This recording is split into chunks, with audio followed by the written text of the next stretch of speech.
Good morning. Please rise in body or spirit and join me in singing our opening hymn. We gathered together, number 349 in the gray hymnal, and the lyrics are on the screen.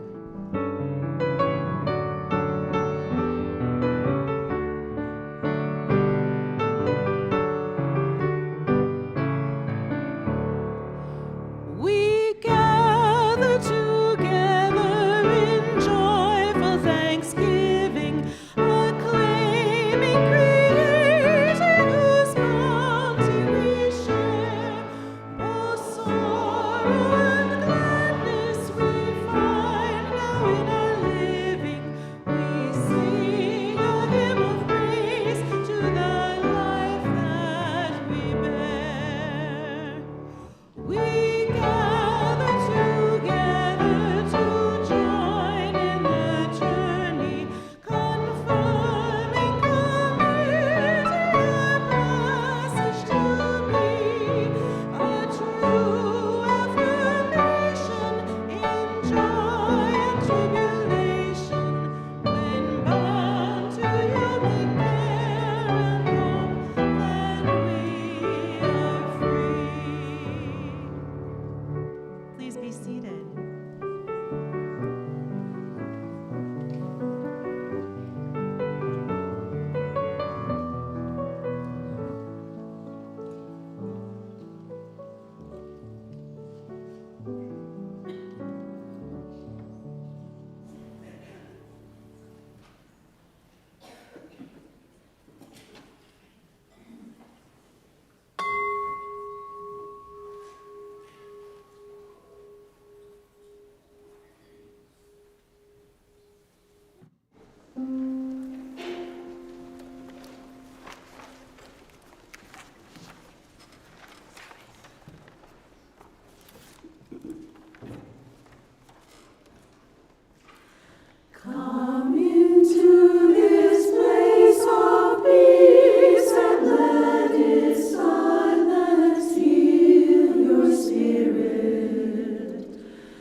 If you are feeling worn thin and riddled with holes, I hope you will take comfort in the fact that much can be mended.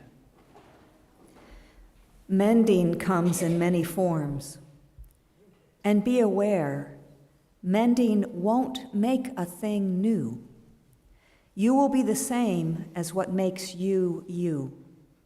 Yourself patched up, pulled together, and swiftly sewn. If you've got time for darning, it is work, work, work, tedious as meditation, and sometimes as rewarding. Just do what you have time for. My fabric has a lot of holes. I'm grateful for the stars I can see through them, the sunlight warming my blood. I mend some, leave some, mend some, leave some, patching in remnants of steel wire and my own voice. You deserve. It will be okay. Keep going, keep going, keep going, keep sewing. Truth holds together, and I wear the truth I've told.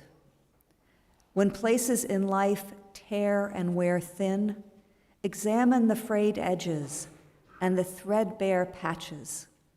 And if they tear, appreciate the light coming in as you learn how best to mend.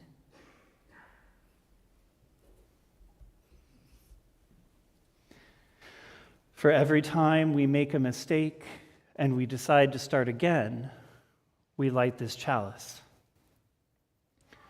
For every time we are lonely and we let someone be our friend, we light this chalice.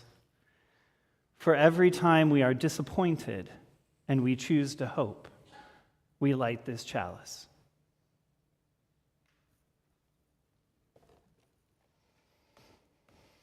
Good morning, y'all. Ooh, kind of robust. I like it. Welcome to the Eno River Unitarian Universalist Fellowship, or ERUUF, as we like to say. I'm the Reverend Jim Lewis, Minister of Lifespan Faith Development and Pastoral Care.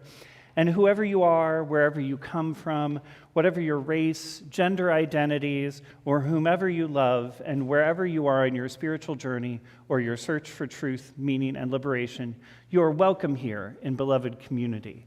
And I'm going to say, can everybody scoot just a little bit that way and that way to make some spaces? Because we've got a few more people coming in.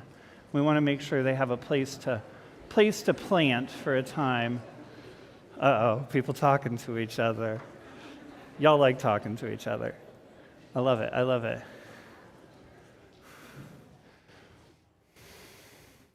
Yeah, that's fine. All right, and there's some space over here. I think we've got everybody. There's also some spaces over there, but we've got a large group of people. All right. So I will say, if you are visiting with us today, and this is your first or second time, I invite you to rise in body or spirit, if you so desire, so that we might give you an ERUUF welcome. Anybody? Oh my gosh, some people. Hello, welcome. Good to see you. My brave souls who are brave enough to stand up at that prompt. Thank you for choosing to spend your Sunday morning with us, and all of you, thank you for choosing to spend your Sunday morning with us. And if you're watching on the live stream and have access to the chat, we also invite you to put your name in there, and somebody will welcome you online. For everybody, but also those visiting today, if you have children with you, they are welcome to participate in our religious exploration experiences. And those will happen after the Time for All Ages, where you will have all of our smallest come on down here for a bit of a story that's actually for all of us. It is for all ages. And at the end of that, parents and children process out, and one of our religious exploration staff can help hook you up with what you need. Also, in between our services, this is at 10 o'clock, so you can only go today if you can travel back in time. But at 10 o'clock on Sundays, we have a class called Inquirers, and it is for newcomers and visitors, and it happens in the care building right through that wall over there. And you would learn something about ERUUF and Unitarian Universalism. There's different topics every week, and we would love to have you there if you want to find out more about us. Also, announcements for this week. There is a holiday this week, and on Thursday for Thanksgiving, there will be a meal here, I believe. Yes, it's in the Fellowship Hall. It is at 1 p.m. If you need a place to be for Thanksgiving, please show up here at 1 p.m. on Thursday. There is a sign-up for it that's in the e-news. You are not required to sign up, but if you know you're coming and you can go ahead and sign up, that would be helpful to us. But again, if you don't sign up and you need somewhere to be at 1 o'clock on Thursday, show up. Also, the office will be closed on Thursday, predictably. So if you come to the office on Thursday and need something, there won't be somebody there to do anything about it. So just letting you know. Now, this would be a great time to turn off or to worship mode any devices you might have. And we'll take a deep breath together.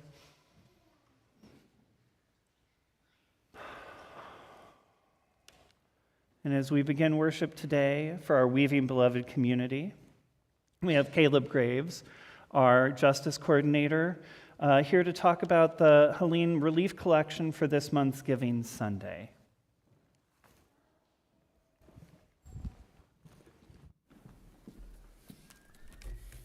Good morning, everybody. How are we doing today? So for the past month, and indeed the past 2 months, ERUUF has been raising funds for Helene relief, particularly for those UU congregations who have been heavily impacted by Hurricane Helene in western North Carolina. There was the collection last month, but this month, the Justice Ministry Council, which each November gets to decide or propose what we'll be raising money for nonprofits, decided that we should also continue this effort to raise money for the victims of Hurricane Helene, because this is going to be an ongoing need for months and years from here on out. Now, one of the reasons I thought it was very important for us to continue focusing on Hurricane Helene is because of an event that happened this past week. The North Carolina Senate and House approved Senate Bill 382. This bill was allegedly to provide hurricane relief, but it will actually strip the Democrat Attorney General, who is incoming, and the new governor of their powers to oversee elements of the North Carolina election, handing these responsibilities over to officials of the Republican Party who lost some of these spots. While Governor Cooper has pledged to veto the bill, there may yet be time for the House and Senate to obtain a veto override, or time their move secretly as they've done before, so that Lieutenant Governor Mark Robinson will sign it into law while the governor is away to D.C., actually getting funds for North Carolinians.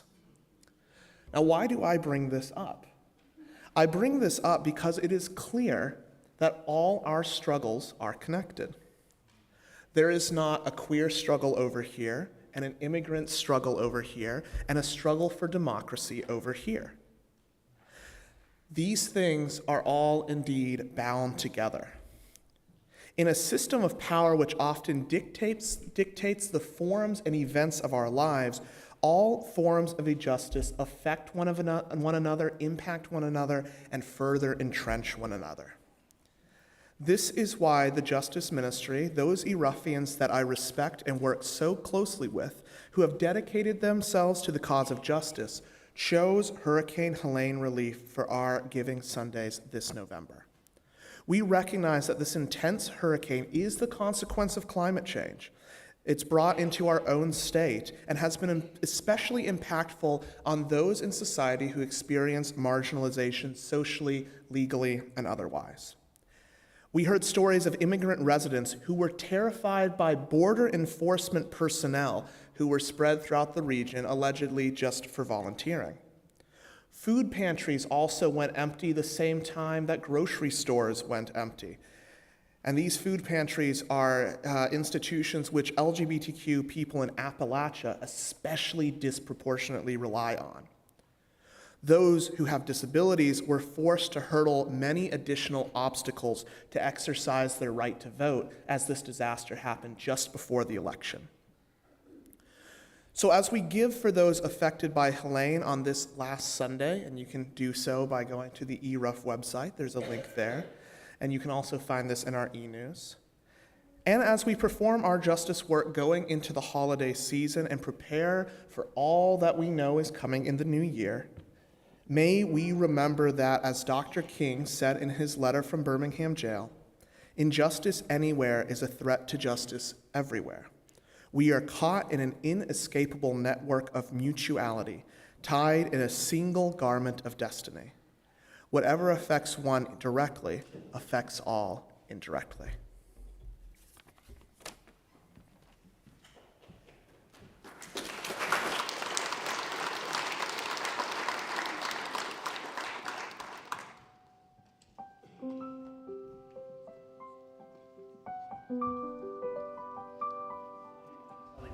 Today.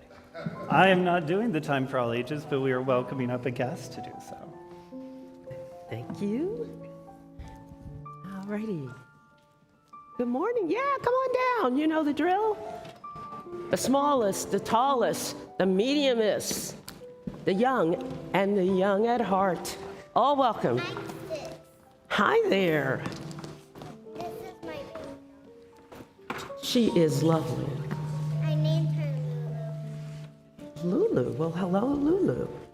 Well, I am Miss Joan, and I am going to be reading, and you're going to help me with some of the stuff in this story, the sandwich swap. Has anybody read this story? You have, and you don't like it? Is that what? What does that mean?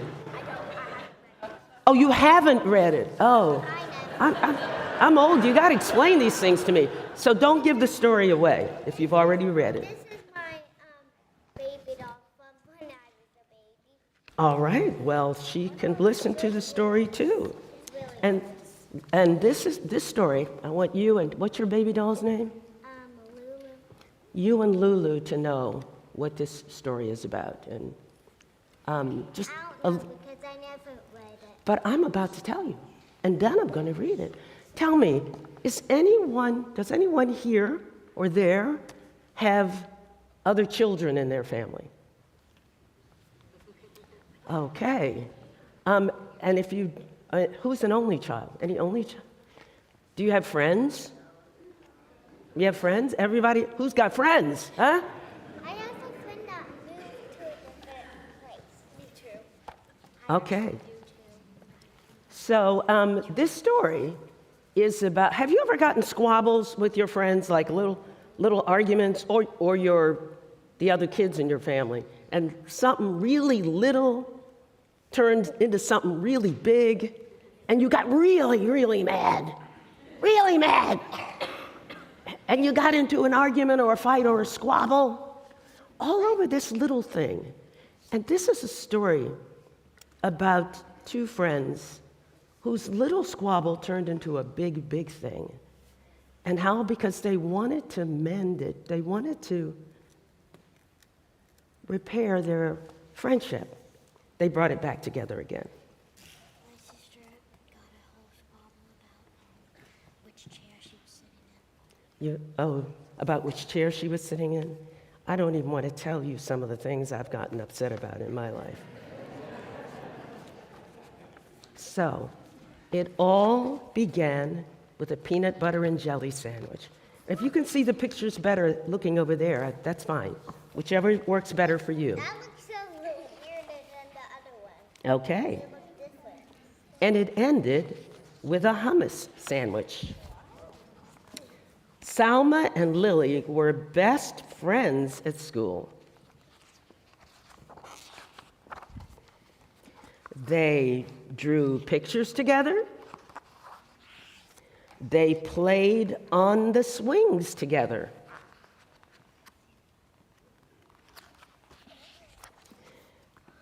They jumped rope together.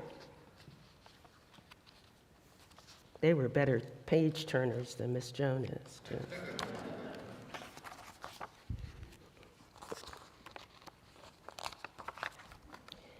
And they ate their lunches together.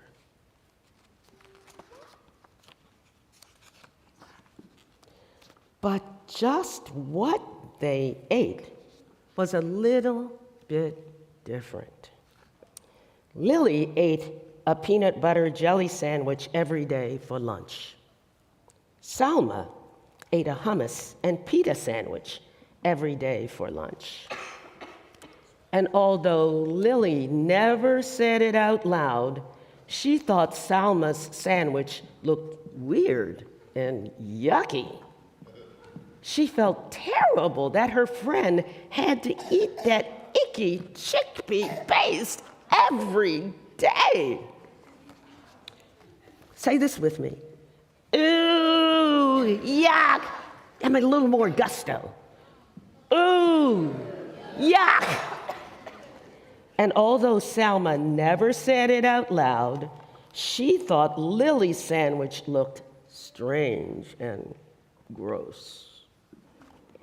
She felt just awful that her friend had to eat that gooey peanut paste every day.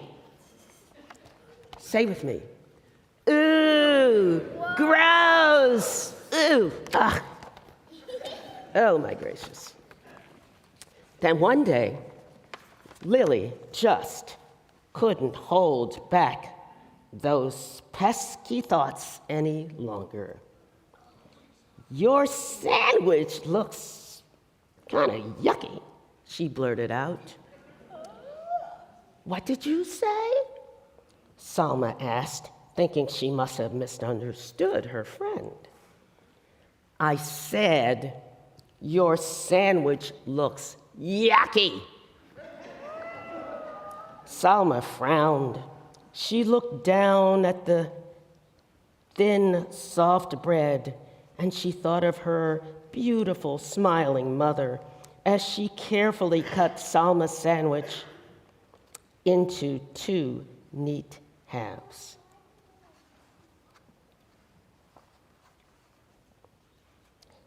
As she carefully cut her sandwich into 2 neat halves that morning, Miss Joan has eye problems sometimes. Her hurt feelings turned mad. Yeah, well, your sandwich looks gross and it smells bad too, Salma snapped back. Lily looked surprised. She sniffed the thick, squishy bread and she thought of her dad and his silly apron whistling as he cut Lily's sandwich into 2 perfect triangles that morning. Lily scowled. It does not smell bad. Does too. Ew, yuck. Ew, gross. Ew.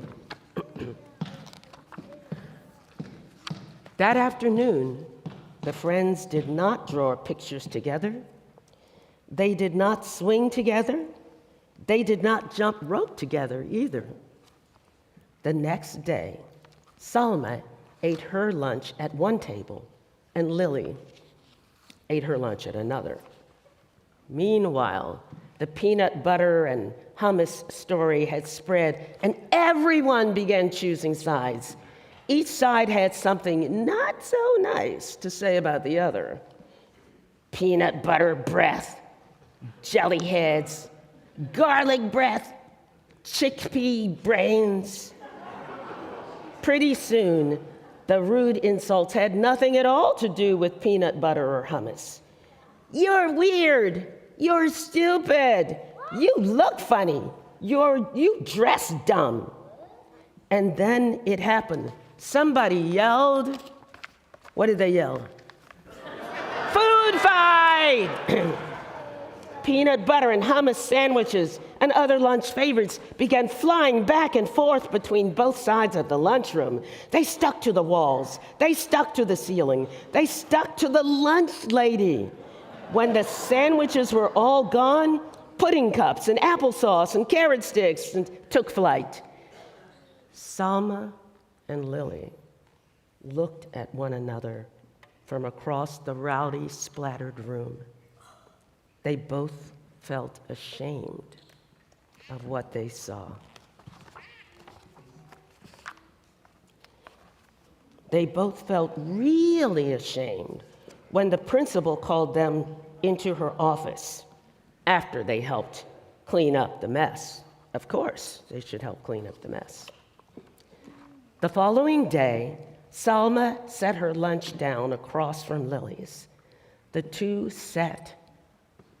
girls nibbled on their sandwiches in silence. Finally, Lily got up the courage to speak. Would you like to try a bite of my peanut butter and jelly? Salma grinned. Sure, why not? Would you like to try my hummus and pita? Lily laughed. I'd like that. On the count of 3, okay? On the count of 3. 1, come on. 3. And what did they do on the count of 3? They took a bite of the other person's sandwich, huh? Or ate it all. Yummy! This is delicious. And this is heavenly. The girls giggled and hugged and traded sandwiches. And after lunch, Salma and Lily met with the principal again. This time, they were there to suggest a very special event for the whole school. And what was the event? A sandwich swap for everyone. And that is how it all began, with a peanut butter and jelly sandwich, and ended with a hummus and pita sandwich. And while we sing you out for your religious exploration, you're going to be talking more about repairing relationships and how little things may get out of hand and how we can bring them back together again.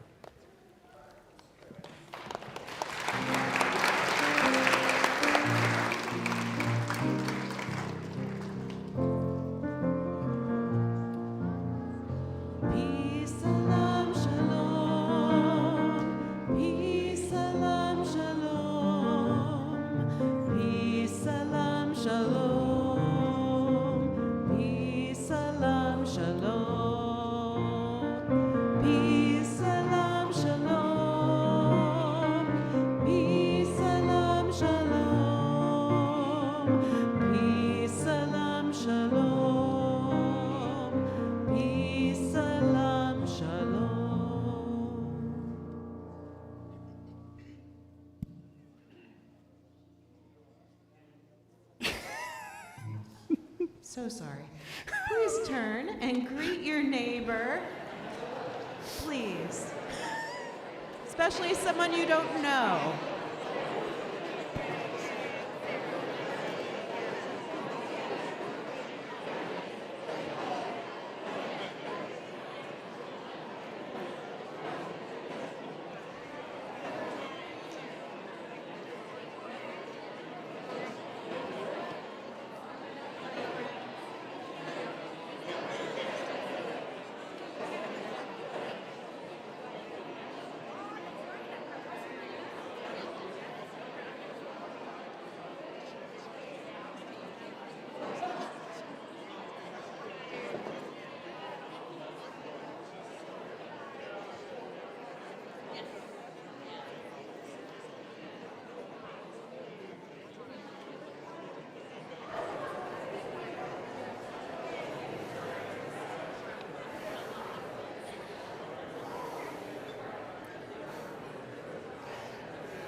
So as we come together for this time of prayer and meditation, I'll be reading us a blessing today, and it's a blessing for letting go and stretching beyond by M. Jade Kaiser. So as we enter this time of deepening, let your body get comfortable. If you are comfortable with it, let your eyes close or lose focus as we hear these words today. May today offer you what your spirit needs to evolve, to expand, to unfold. May it stretch you, but just enough, not by force nor demand, but like an invitation that opens slowly, too careful to be rushed. May you be brave enough to loosen your grip on what you know and perceive, on what you have learned from fear or inherited from lineages of cruelty. May you give thanks for all the sources that gifted you with survival and wisdom, perspective and protection. But not let your gratitude unnecessarily wed you to them forever. Everything has a season, a context, a place, and a time, even truths that have freed you. Maybe there are some things that served you well for an era, but not any longer. Maybe it's time to rethink, reshape, review. Maybe you're ready to release another untruth handed to you early on, meant to keep you in line, in order, in compliance. What might be replaced with acceptance of your power and potential? For the sake of your own becoming and also us all, your soul work is essential to the labors of love, collective and eternal. Material, relational, and communal repair are all forms of healing made possible by souls entangled in shared longings and commitments. So may this day feed you and challenge you, surprise you and comfort you, that you might have what you need to be courageous, to be humble, and to let your soul grow. Each week, we also hold in our hearts the joys and concerns of this community, be they on the large scale of the global, all the way to the personal scale of our community here at ERUUF. We continue to hold all those affected by ongoing conflicts around the world, including Sudan, Gaza, and the Ukraine. This week, on the personal level, we also hold Jim Dawson and the family of Myrna Dawson, members of ERUUF, at the death of Myrna in October. So we hold Jim and Myrna's whole family in our hearts. Let us now take a breath together as we hold these concerns amidst those concerns that remain unspoken.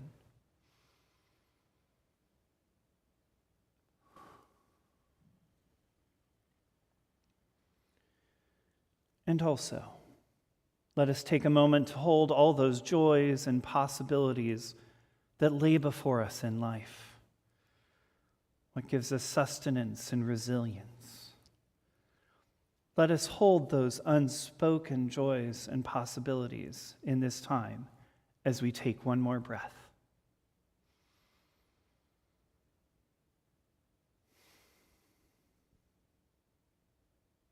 May we continue to share warmth throughout these moments on the journey.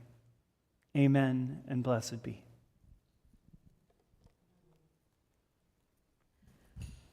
Our meditation hymn today is not in the hymnal, but you'll see it on the screen. Loosen, loosen, baby. If you can sing along with me. It goes, loosen, loosen, baby. You don't have to carry the weight of the world in your muscles and bones. Let go, let go, let go. Loosen, loosen, baby. You don't have to carry the weight of the world in your muscles and bones. Let go, let go, let go. Holy breath and holy name, will you ease this pain? Loosen, loosen, baby. You don't have to carry the weight of the world in your muscles and bones. Let go, let go, let go. Loosen, loosen, baby. You don't have to carry the weight of the world in your muscles and bones. Let go, let go, let go.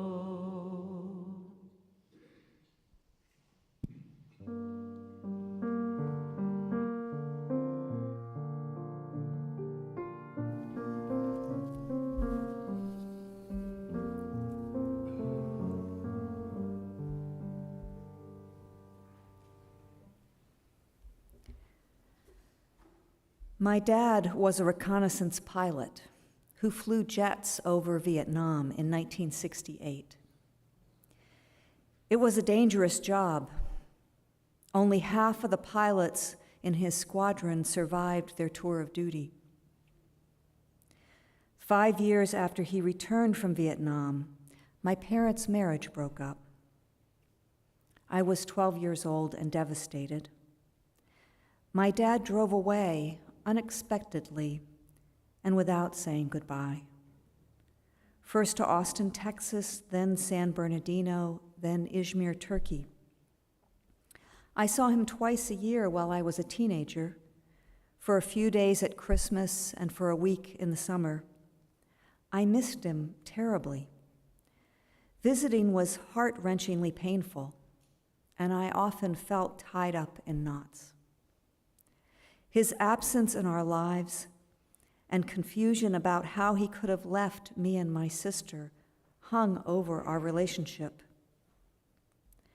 As I got older, I tried many times to find a way to heal the deep wound of his leaving, to address the political and values differences between us, to repair my relationship with him.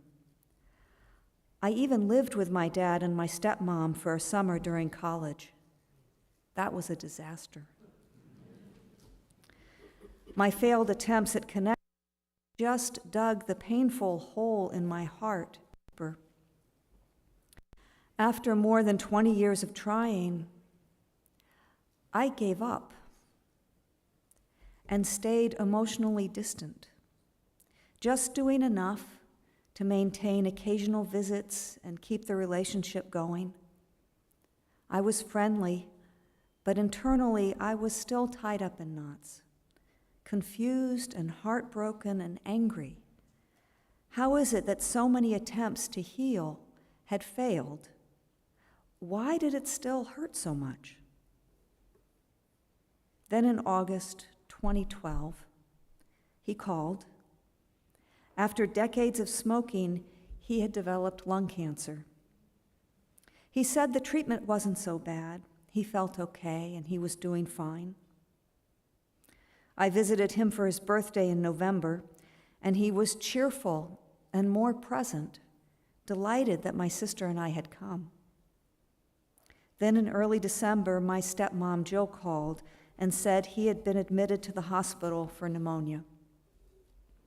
When I talked to Dad, he said that his doctor was optimistic and he expected to be out of the hospital by the weekend. The next call was from my sister. He had taken a turn for the worse and was being placed on a ventilator. His lungs were severely damaged and he was dying. My husband, Ed, helped me buy a ticket, and I got on the next plane to Pittsburgh. When I got there, he was sedated, unconscious, and on life support. My sister and stepmom were exhausted and distraught. The wonderful ICU nurse, Nurse Jackie, told me that he could hear us and to feel free to talk with him. My sister said, not without his hearing aids he can't. And so we put his hearing aids in.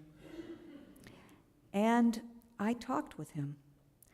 I spent most of 2 days in the ICU with him, mostly by myself, sitting by his bedside, holding his hand, and studying his face. It was very quiet. I talked with him about our relationship, about how much I had missed him, how much he meant to me. I asked his forgiveness for keeping him at a distance emotionally when he couldn't engage with me to repair the relationship. I told him that I forgave him, and the strangest thing started to happen. Gradually, for the first time since I was a child, I could feel his love for me. I began to experience a deep, visceral sense, sitting in that ICU room, that he loved me dearly, that although he didn't have the skills to repair or to even address the abandonment and pain in our relationship, he had always loved me, and that he knew I was there, and that he wanted me to know. Meanwhile, the time to make a decision about the ventilator was approaching. On Sunday morning, Nurse Jackie told us that there would be a meeting on Monday, and we would be asked about whether to take him off life support. I knew that decision would tear the family up, especially my stepmom. So I talked with Dad about it. He was still unconscious. I told him what the medical issues were and about my concerns about making the decision. His brother had flown in from Florida and sat with him Sunday afternoon. And then we both went to Dad's house for dinner. We had barely started eating when we got a call from Nurse Jackie, "Come back now." The family rushed to the hospital and stood around his bed. My stepmom read Dad a letter from their best friends, talking about good times they'd had and saying goodbye. As she was reading, my dad quietly, peacefully died. There was a vivid sense of lifting, of up, and all of us around the bed gasped when we felt it. "What should we do?" Jill asked. "We say goodbye," I said. And we did. Later, Nurse Jackie told us that Dad had died earlier, that he had flatlined when we left for dinner. She had rushed into the room and said, "Come back here. They all came to be with you, so come back and I'll call them so they can say goodbye." Dad came back. Thank God for the hearing aids. And he waited for us there to be with him. And then he gently left Sunday night before any wrenching decisions had to be made. And I was at peace. Shockingly, since I had carried that turmoil for 40 years. I wish I had not let my sense of abandonment and betrayal, my hurt and confusion and anger about his decisions and how they impacted my life. I wish I had not let all of that blind me to the love that was underneath, the love that had been there all along, despite our inability to repair the hurt and damage done. I wish I had let it in decades sooner. I'm so grateful to have experienced it at the end.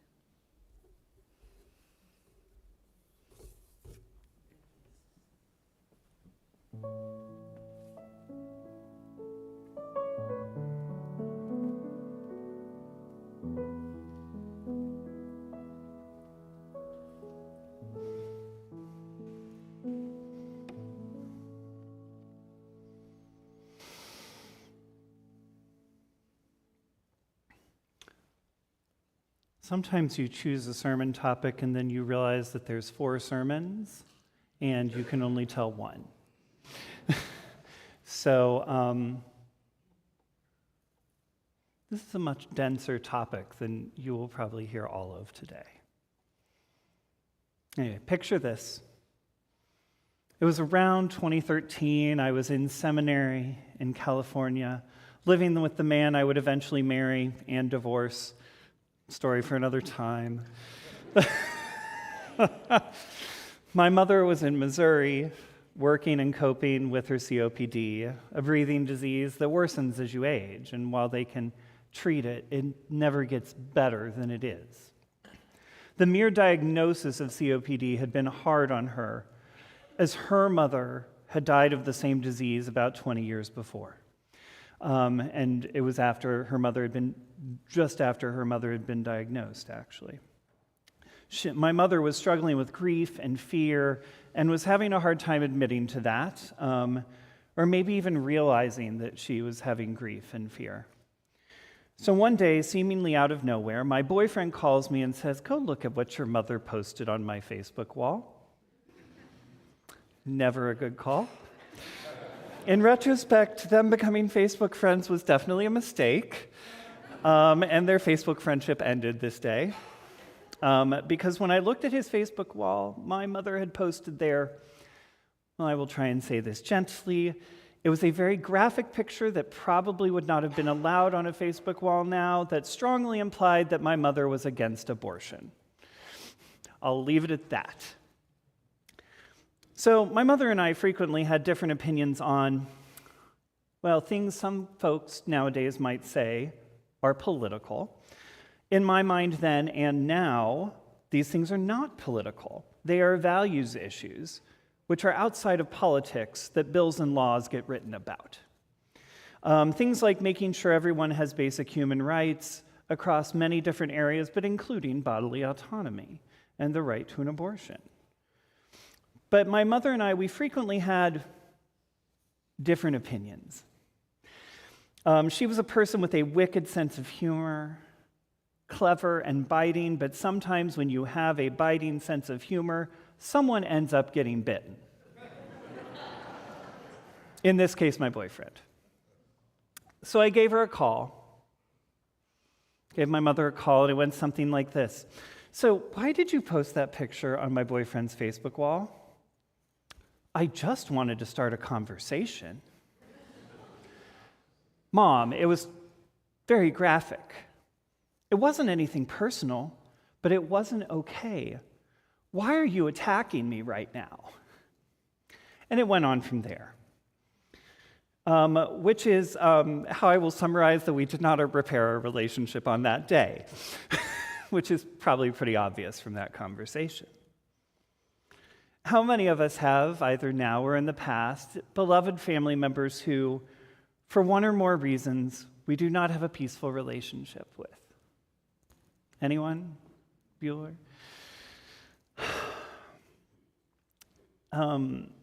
Knowing that the topic for this month would be the practice of repair, and that we are about to enter the holiday season, and often contentious political or value-based conversations arise, I wanted us to focus today on how we engage repair with our families.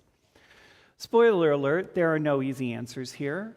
I do not have a step-by-step process that I can tell you will foolproof cure every challenge you have with your family.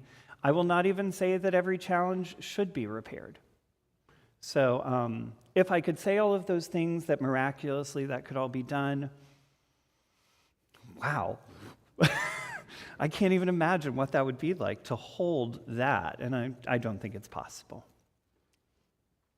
Before we get very far, I want you to take a minute to call to mind someone in your family who you might be in some amount of conflict with. I'm going to suggest thinking of someone as close as possible to you and someone with whom you have a fair to large conflict with, if possible, but not someone who makes you fear for your safety, either physically or emotionally when you are around them, or even from a distance. Because, yes, if you fear for your safety around them, I'm not going to tell you we need to think about how you repair that right now. Sometimes the boundary is what you need. But someone with whom you have a conflict with, who you don't need to put a boundary of safety for yourself up for. Fair enough? Okay. So bring that person to mind. I will also say, as I was writing this sermon, I was starting to have this creeping question: why should we even talk about repair, especially with these family members who we might have a contentious relationship with, especially when that conflict could be around something painful, perhaps values-based. When others are speaking about our values or things that are central to us in hurtful ways. When they're speaking about things that may say, hey, we don't value all humans.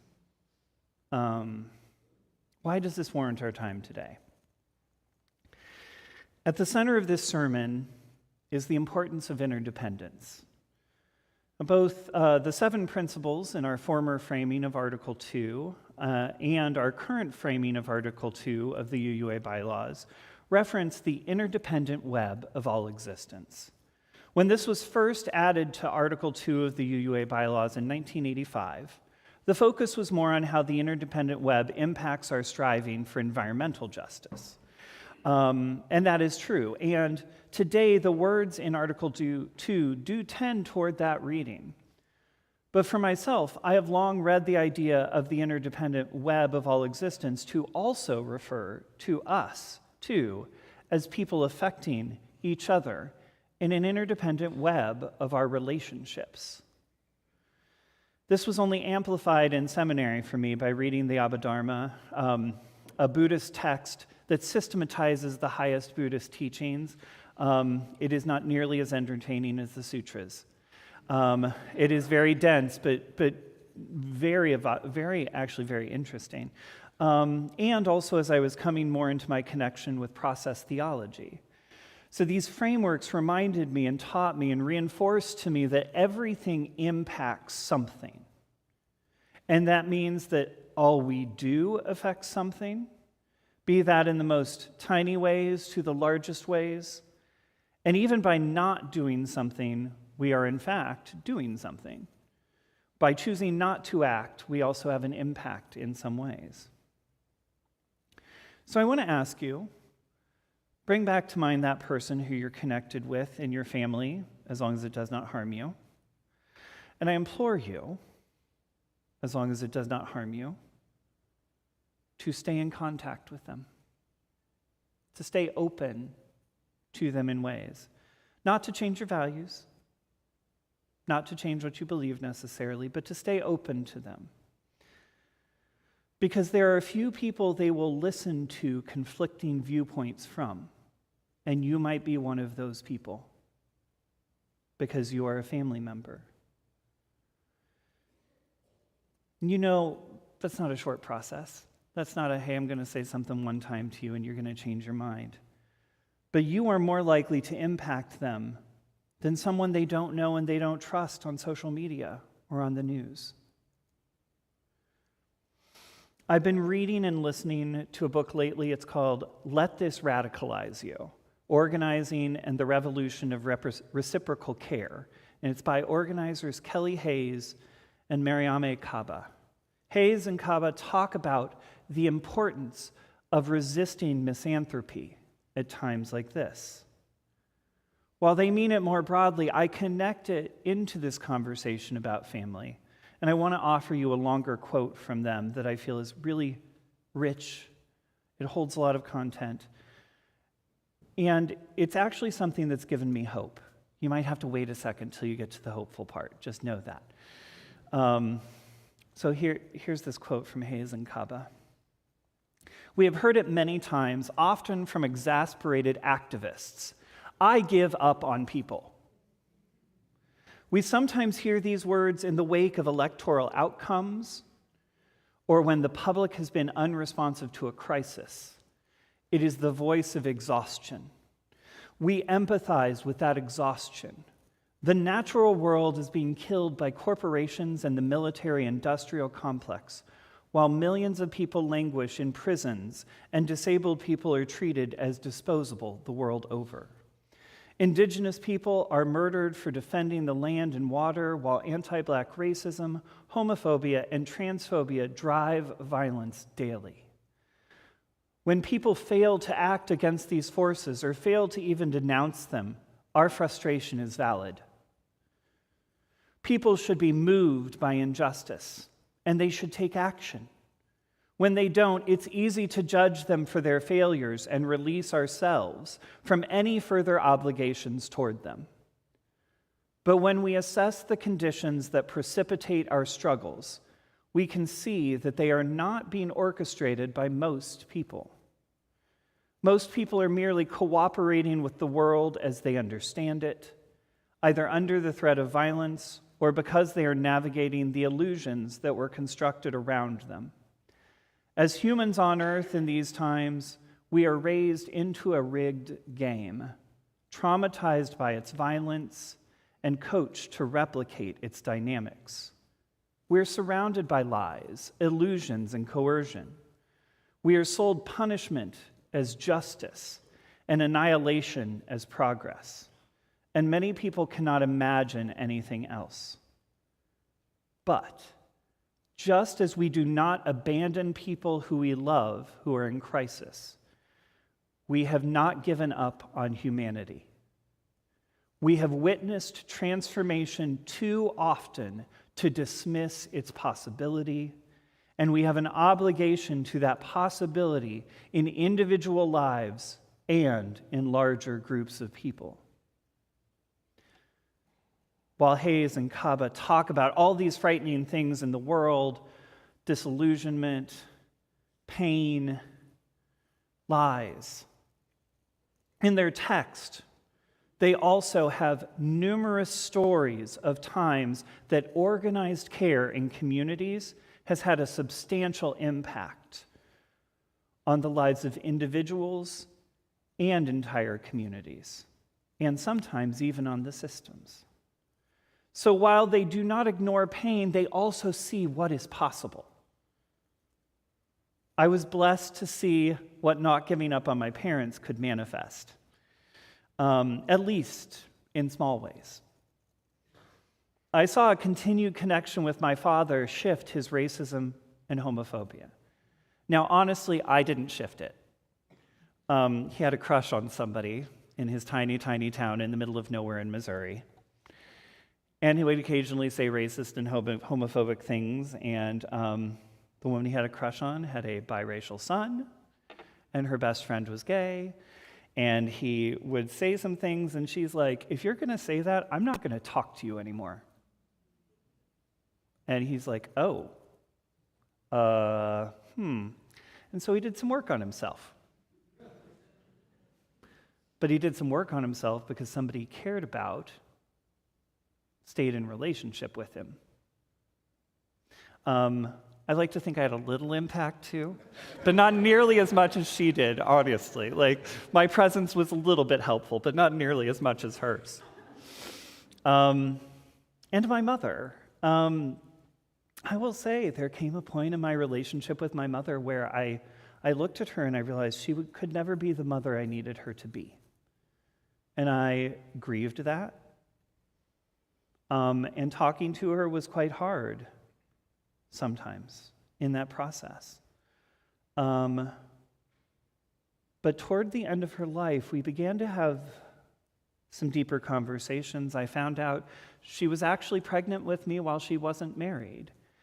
And because of that, she was treated quite badly by her mother. I had a chance to be that compassion for her, because in truth, she still felt very guilty about it and bad about herself because she was pregnant when she wasn't married. She had internalized that guilt that her mother put upon her. And I got to help her in that way of saying, I don't judge you for that. You are wonderful in that way. Like, that wasn't a sign of a failing on your part. That was a sign of you being, just a normal human being. And that happens. That's okay. That's not a failing.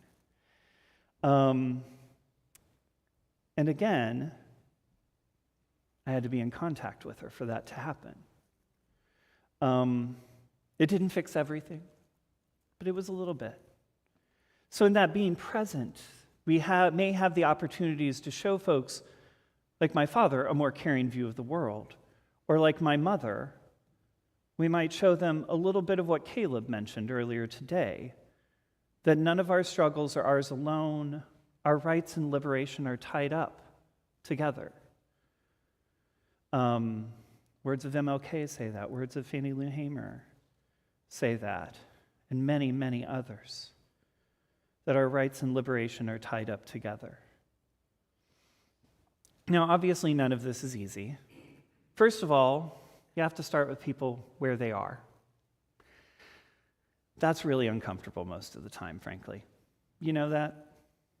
Yeah, because you can't talk to somebody and expect them to be on step 10. And that's part of that struggle, is that those conversations. Second, I think about the story of today, the sandwich swap, and how everything is more possible if everybody involved wants repair, if they actively want repair and desire to come together. That was a story of two people who wanted to come together. And not all situations are like that. It's very hard to repair a situation with folks who are not also striving for it. It's not impossible, but it's much harder. Third, and most importantly, and some of you have heard me say this, there's this conservative commentator out there who says facts don't care about your feelings. He says it in a very transphobic way, and I believe it's not only wrong in that context, it is generally wrong also. Because I believe that generally, feelings don't care about your facts. If you believe something deeply, a fact is challenged to change it if it's in contrast with what you believe. Now, some of us hold the belief that facts are important. For those folks, holding the facts can be a little bit easier, right? Because it's the core of their belief. But Pryke and Ecker did a study in 2023, and while it does show that there can be support, that there's scientific support for having an alternative explanation and that shifting people's beliefs and misinformation, another thing they find important is that the information is coming from a trustworthy source. So while other sources in their life might be trustworthy in providing misinformation, you might also be that trustworthy source because you are family. You might be challenged too, but there is that possibility that people can hear things from you that they can internalize new possibilities from that they can't hear from others. It's also possible for some of us, like in Susan's story, that staying in contact may provide a sense of resolution or healing. It doesn't always happen. It's not something we always count on, but it is something that can come about for us. I know my mother and I had some amount of conflict in our relationship, even toward the end. You might realize that while this is about family and repair, even my own stories are not simple for me. There's no magic. But at the end of her life, she was on morphine. And one night I was staying with her and I woke to her shouting. and she needed morphine for her breathing. And so I came in and I gave her the morphine, and I was cradling her. And while I did, she asked me, "Have I been a good mother?" Yeah. And it was this complicated question, and I knew that she had been the best mother she could have been. And I knew that there were so many things in her life that had affected her life and her views. And she did have wisdom she passed on to me. And she had this desire to have a child that made it hard for her to let her child be a grown-up.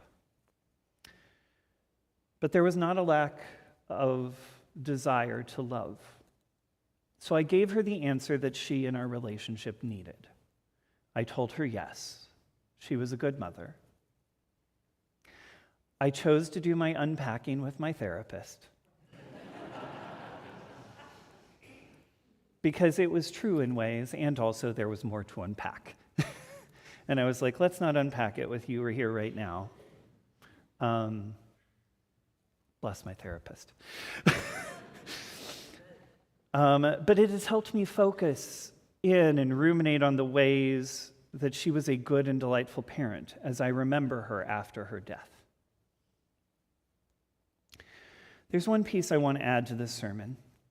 It is potentially its own full sermon, but don't worry, it's not full sermon length. It is 12:05. And it's the ever-broadening piece of the title. In the coming years, I wonder if we may need to lean more and more away from expecting our government to have helpful structures for our survival. I hope I am wrong, but I want to be mindful. If this comes to pass, it will be a familiar experience for some and a new experience for others. I know it is a newer experience for me. But since I've arrived in North Carolina, I have found myself more and more a part of a new family of choice that is more focused on reciprocal care, giving care among ourselves and the communities that we are a part of, and being mindful about where that care can come from. This is not something I am an expert in, but I am starting to learn, hence my reading of the book, Let This Radicalize You. There's so many stories of folks coming together to support individuals and communities, but it happens because folks are in community. In community, not coming from outside of community. In community. Now, we saw examples of this, and I think the easiest one to grasp onto right now is during COVID isolation with folks sewing masks when there wasn't enough PPE. Using their skills, the skills they already had, to find ways to provide for folks. And I believe there's some folks here who were part of sewing masks during that isolation. And it's like the government couldn't provide, supply chains couldn't provide. We had to figure out, how do we provide for the community? And folks came together to do that work. It's only one example. So I'm going to encourage you, keep connecting. Build your circles wide and wider. Build your community wide and wider. Build your family wide and wider. Fellowship Hour is one place to start, if you need a place to start. You may have places in other areas of your life, and there are places here too. Talk to those folks who may be tabling. If you need a supportive ear, I'm always going to put a plug in for the pastoral care table, because they always want to give you a listening ear if you need one.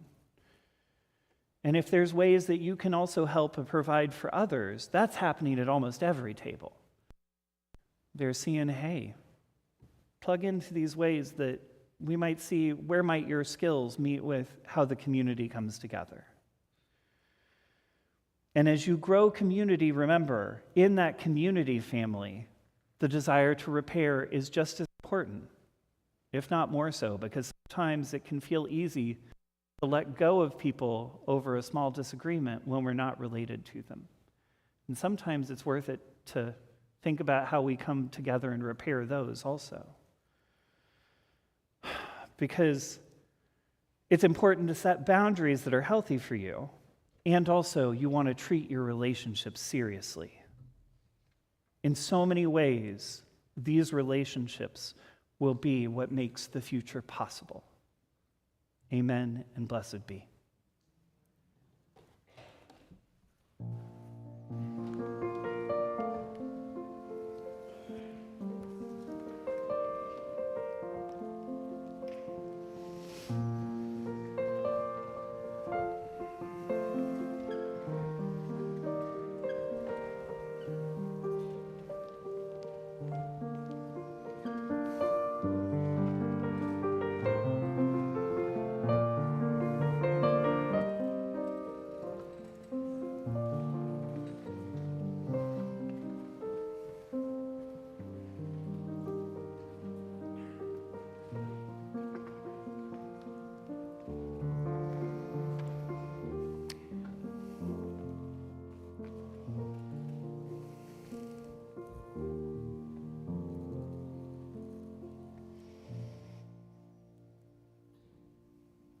This is the time in our services where we come together with mindfulness about how we bring things together. Sometimes that's through financial support, sometimes it's just through your time and your energy, and that allows us to also be able to be nourished in community. This Sunday's collection, as Caleb said earlier, will go to on-the-ground relief in response to Hurricane Helene's impact in western North Carolina. You can put something in the pouches that will pass by you. You could scan the QR code above you, and there's QR codes in your pews if you would like to use those. And if you need more assistance with any of those instructions, please check in with us in the office after service, and someone there can support you. And now, River Singers.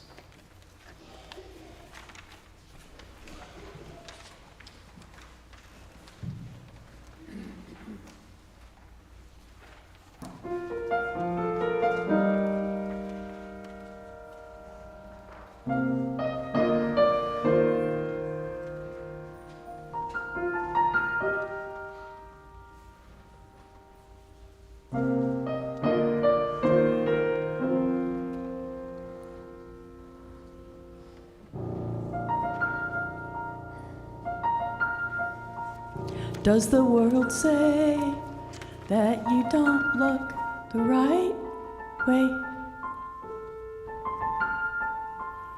Does the world say that you're just not enough? Does the world say that you're not in the right spot when it wants you here and not there, and it tells you all the things you are not? Well, I've been there too. It's hard to shut my ears to the noise. Yes, I've been there too. I don't stand a chance if it's me in this world all alone. Oh, the chatter is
you so much.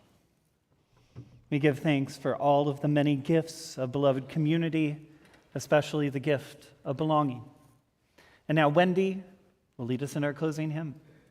Please rise in body or spirit and join us in singing hymn number 1017 in the teal hymnal, Building a New Way. And the words are on the screen.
Returning to our opening words, Rentenna O'Danner, truth holds together, and I wear the truth I've told. When places in life tear and wear thin, examine the frayed edges and threadbare patches, and if they tear, appreciate the light coming in as you learn how best to mend. Blessed be.